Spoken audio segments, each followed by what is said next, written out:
छंदों के अध्ययन की श्रृंखला में आज हम मंदाक्रांता छंद का अध्ययन करेंगे। मंदाक्रांता वर्णिक छंद है। इसका लक्षण है मंदाक्रांता जलधि षड्गम भनतौ ताद गुरु चेत।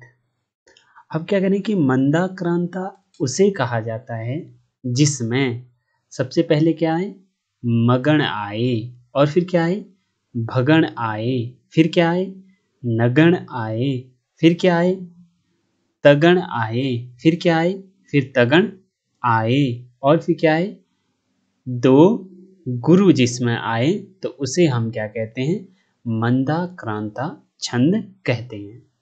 अब हमें ऐसे भी यहाँ मंदाक्रांत छंद में भी कुछ प्रभाषिक शब्द हैं, उनको भी समझ लेते हैं। जैसे शब्द आया है जल, यहाँ पे कौन सा शब्द आया है, जल, जलधि, और आया है षड, और आया है, इसको संधि कार्य कर देंगे तो यहीं पे आ जाएगा अंग। जलधि मतलब है, जलधि का अर्थ है 4, और षट का अर्थ है 6, और अंग का अर्थ है 7। तो हमें स्मरण रखना है कि जो मंदाक्रांता छंद है, इसका गायन करते समय स्वरबद्ध तरीके से हम इसका पाठ करेंगे तो सबसे पहले हमें चौथे वर्ण पर विराम लेना है, रुकना है थोड़ा सा, फिर छठे वर्ण पर हमें रुकना है, और उसके बाद हमें कितने वर्ण पर, 7वें वर्ण पर रुकना है। 6, 4, 10, 7, 17, अर्थात जो मंदाक्रांता छंद है उसके प्रत्येक पाद में 17 वर्ण होते हैं। इसका उदाहरण देखते हैं। अभिज्ञान शाकुंतलम के द्वितीय अंक में आया हुआ जो निम्नलिखित पद्य है वो मंदाक्रांता छंद का उदाहरण है। ये पद्य देख लेते हैं।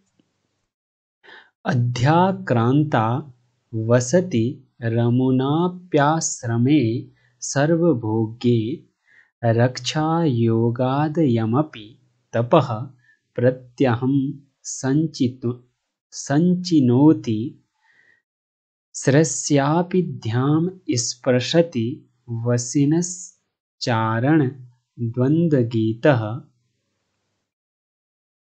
पुण्यः शब्दो मुनिरिति मुह केवलम राजपूर्व।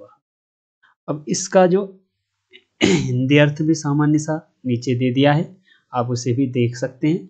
अब इसके प्रथम पाद में जो मंदाक्रांता छंद है उसका लक्षण घटित हो रहा है, नहीं हो रहा है, इसे देखते हैं।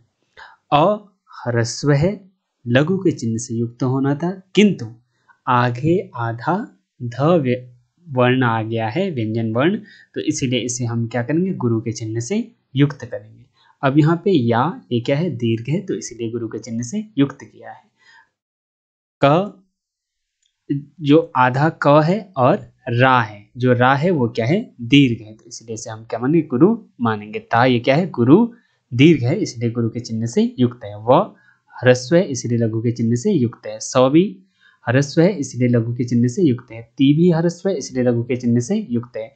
र ये भी क्या है, ह्रस्व है, इसलिए लघु के चिन्ह से युक्त है। मु ये भी ह्रस्व है, इसलिए लघु के चिन्ह से युक्त है। न गुरु है, इसीलिए किसके चिन्ह, दीर्घ है, इसलिए गुरु के चिन्ह से युक्त है।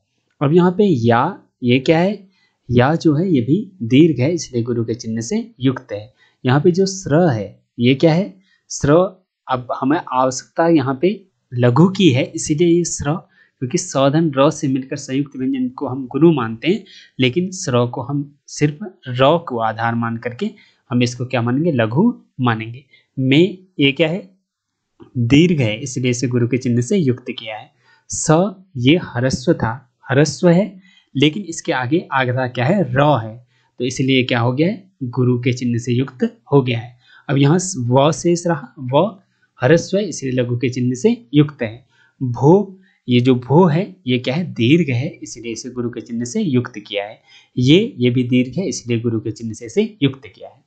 अब हम इस बात को जानते हैं कि जब क्रमशः 3 गुरु वर्ण आते हैं तो उसे क्या कहा जाता है, मगण कहा जाता है। तो इसलिए सबसे पहले यहाँ पे क्या है, मगण आया है। और हम फिर इस बात को भी जानते हैं, जब क्या हो, 1 गुरु हो और 2 क्रमशः आगे लघु हो, तो उसे हम क्या कहते हैं, भगण कहते हैं। तो यहाँ पे ये किसके चिन्ह से युक्त है, ये भगण के चिन्ह से युक्त है, अर्थात यहाँ पे दूसरे में क्या है, भगण आया है। फिर हम इस बात को जानते हैं कि जब 3 लघु वर्ण एक साथ आ जाएं तो उसे हम क्या कहते हैं, लघु वर्ण के आने पर उसे हम कहते हैं नगण कहते हैं। तो यहाँ पे क्या है, नगण आया है।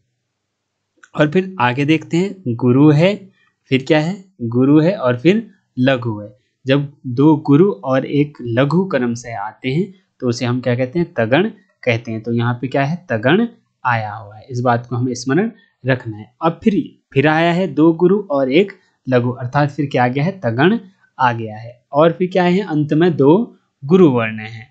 तो इसीलिए हम यहाँ पे देख पा रहे हैं कि जो प्रथम पाद है उसमें सबसे पहले एक मगण आया है, फिर भगण आया है, फिर नगण आया है और फिर 2 तगण आए हैं और फिर 2 गुरु आए हैं। तो इसलिए देख रहे हैं कि प्रथम पाद में मंदाक्रांता छंद का लक्षण घटित हो रहा है। और हमें ये भी देखना है कि जब हम मंदाक्रांता छंद में इसमें प्रथम पाद में कितने वर्ण होने चाहिए, 17 वर्ण होने चाहिए। आप लोग गिन भी सकते हैं, 1 2 3 4 5 6 7 8 9 10 11 12 13 14 15 16 और 17 वर्ण है। और हमें यह भी याद रखना है कि हमें चौथे वर्ण पर एक बार विराम लेना है और उसके बाद छठे वर्ण पर फिर विराम लेना। 4 यहाँ तक होंगे, 4 वर्ण यहाँ तक हैं, फिर 1 2 3 4 5 6, फिर यहाँ तक हमने क्या लेना है, विराम लेना है। उसके बाद यहाँ गिनेंगे तो फिर 7 वर्ण होंगे, फिर यहाँ पर हम लोग क्या करेंगे, विराम करेंगे। इसी प्रकार ये नियम दूसरे पाद में भी लागू हो रहा है, आप लोग देख सकते हैं, और तीसरे पाद में भी लागू हो रहा है और चौथे पाद में भी लागू हो रहा है।